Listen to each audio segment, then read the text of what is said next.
بسم اللہ الرحمن الرحیم۔ جیسا کہ آپ حضرات کے علم میں ہے کہ جمعیت علماء اسلام جہاں ملک کے لیے لڑ رہی ہے، غریبوں، مسکینوں، ہاریوں اور مزدوروں کے لیے لڑ رہی ہے، ملک کی بقا کی جنگ لڑ رہی ہے، وہیں پر اسلام کی بھی جنگ لڑ رہی ہے۔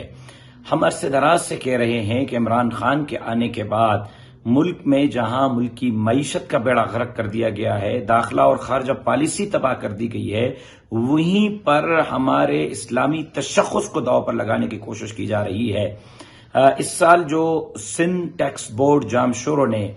9ویں جماعت کی کتاب شائع کی ہے، اس میں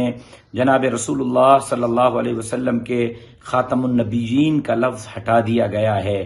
نوبل کا لفظ ہٹا دیا گیا ہے، خطبہ حجت الوداع کو کم کر دیا گیا ہے۔ اللہ تبارک و تعالیٰ کی وحدانیت کا جو سبق پچھلے لاسٹ ایئر کے اس کتاب میں تھا، اس کو ختم کر کے اس مرتبہ نئی چیزیں ڈالی گئی ہیں۔ میں بحیثیت جمعیت علماء اسلام کے کارکن کے سندھ حکومت سے، ٹیکس بورڈ سے مطالبہ کرتا ہوں فوری طور پر اس حرکت کا ازالہ کیا جائے اور پچھلے سال جو مضمون تھا اسی مضمون کو شامل کیا جائے اور عوام فوری طور پر اس پر احتجاج کرے اور عوام اس چیز کو ہائی لائٹ کرے تاکہ یہ حکمران